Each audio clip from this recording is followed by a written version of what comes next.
Hello, so today we're going to discuss why I hate micronutrients and why I hate them from a perspective of how people can understand health and wellness and improve their life.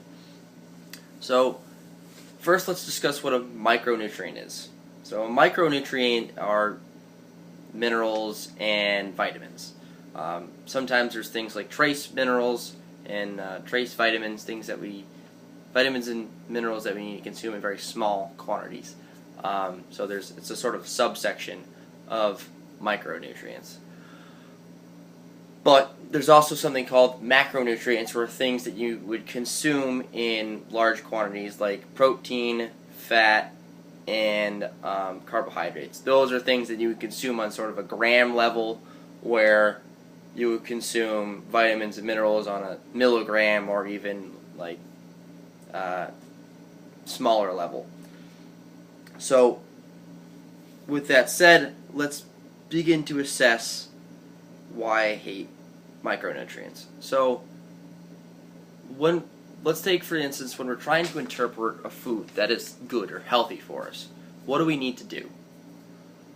Well, one thing that a lot of people do, because it's been advertised and thrown about, is that we know that micronutrients are good for us. I mean, vitamin A, vitamin C, iodine, selenium, iron, these are things that have been shown to be fundamental in order to support a healthy lifestyle.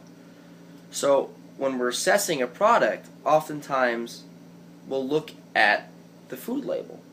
So let's take, for instance, Total. Total has an excellent micronutrient profile. It's fairly complete. It has all your vitamin A, all your iron, multitude of other things.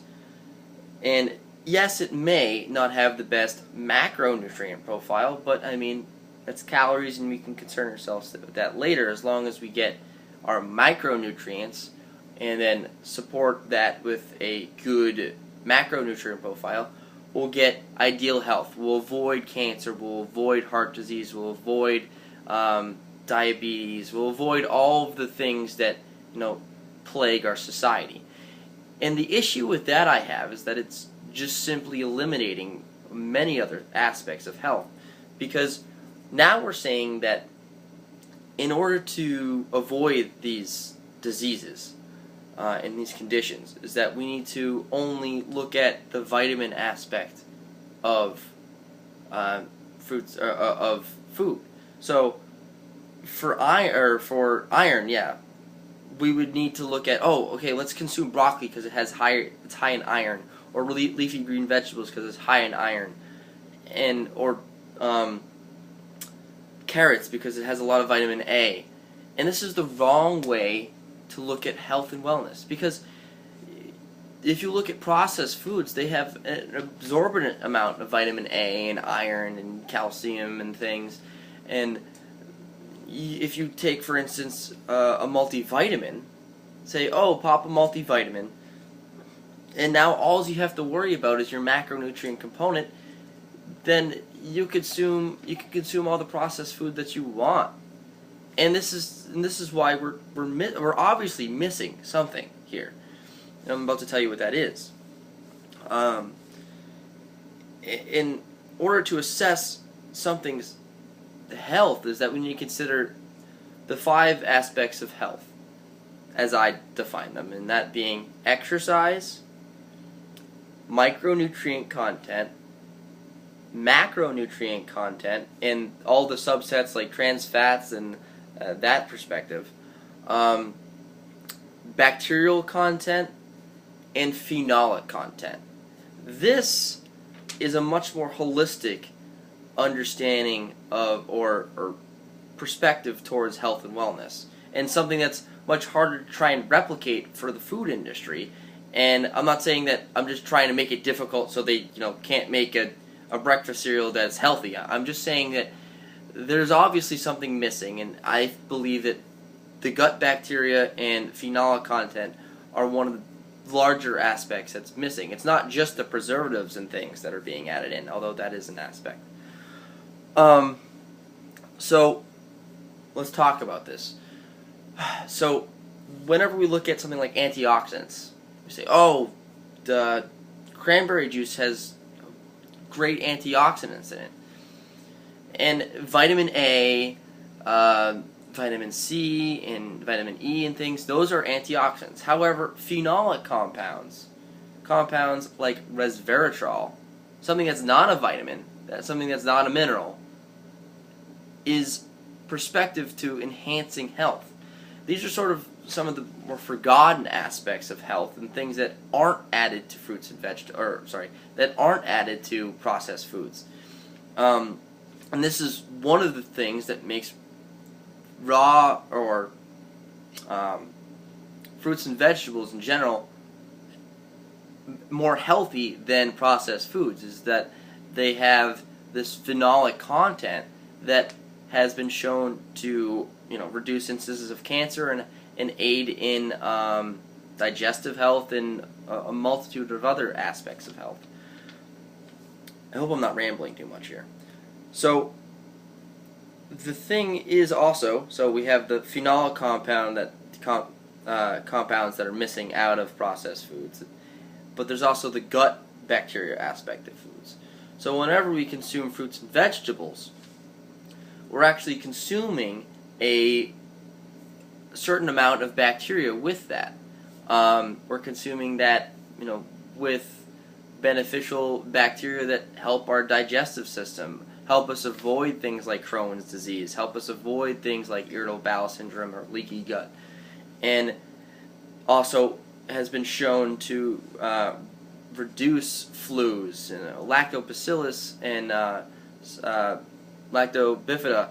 Those are huge aspects towards digestive health, and something that we're continually forgetting about.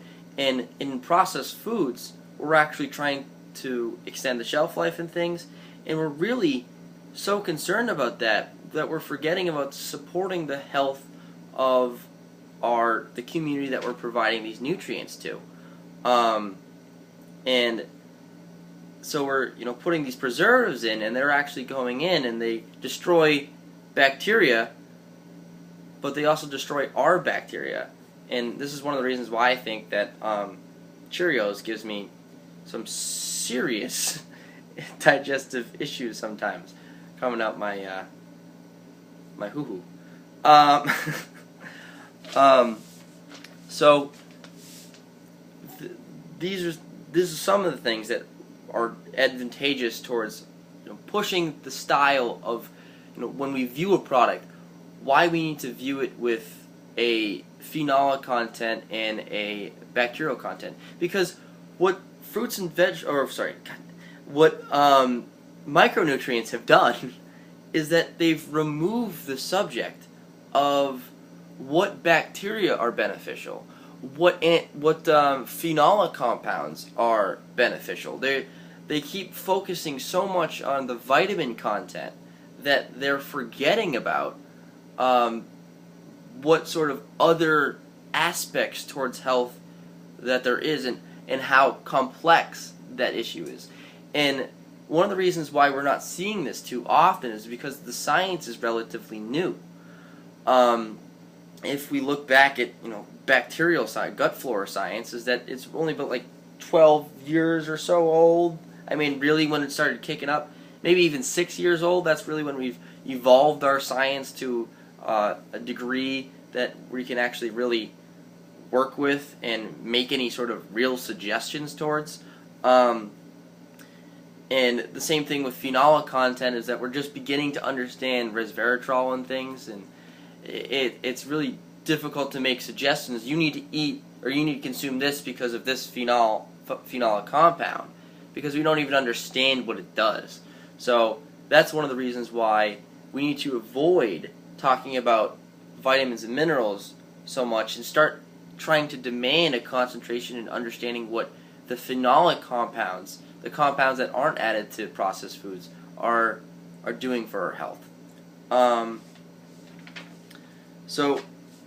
I would like to say that eventually processed foods will be more beneficial than fruits and vegetables, or we'll be able to design, GMOs.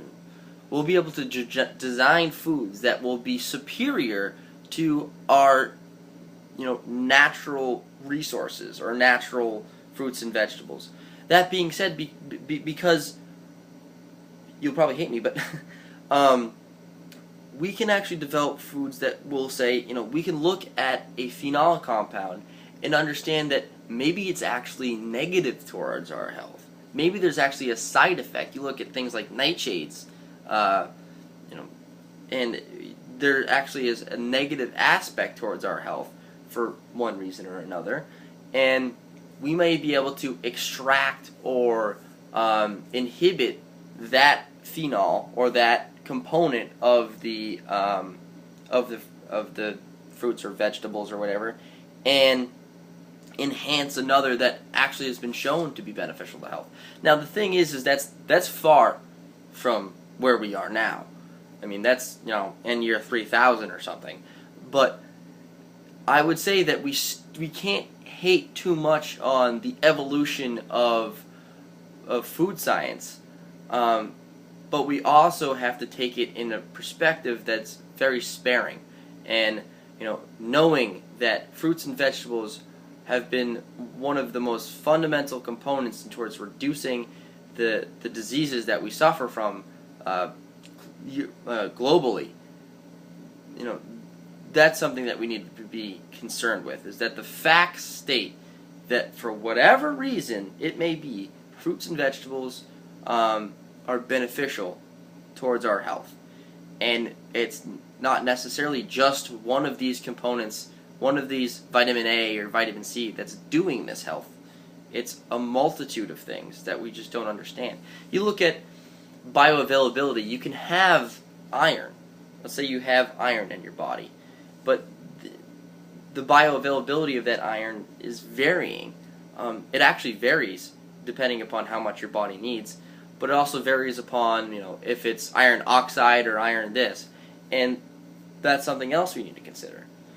So, and what that iron does differently. Let's say that it's iron oxide. We may, the bioavailability of that iron may only be 10% less, and we're obviously in processed foods consuming a lot of iron, but could that iron that, we're getting so much of, and, so it really wouldn't matter the bioavailability, but could that iron not only have a lower bioavailable content, but could it also do something else towards health? Could it also oxidize the body's fats and proteins and things? Could it have a negative side effect along with a beneficial one? And is that why that these vitamins or these fruits and vegetables have a better aspect towards health? Is because they're not manipulated in such a way that are positive, that aren't positive towards our health? I mean, the amount of something is different from what it does and how it does it, and what it is too. I mean, I was saying that vitamins and minerals are the same, or similar, and they are in fruits, in processed foods, but there are definite differences that we should concern ourselves with. Okay, I think I've taken up enough of your time, and I hope that this, sheds some light on why I hate micronutrients and why I hate saying that, consume this for its vitamin A content and stuff. I hate when health gurus and things talk about this. It's annoying. Let's talk about something more realistic and more holistic, and sort of enhance our understanding of health and wellness. I think it's difficult too, though, because, well, the public's understanding of health and wellness is so inferior, so preschool, that we can't advance too rapidly, because then we'll lose the whole populace. But, this is my request to the society that we live in today, is to get educated on these topics, and to, do the best you can, and to watch my videos and subscribe. So, alright, thank you very much. I hope I didn't ramble too much, although I know I did. and make sure you have a great day and you eat right and you exercise. Whatever that means.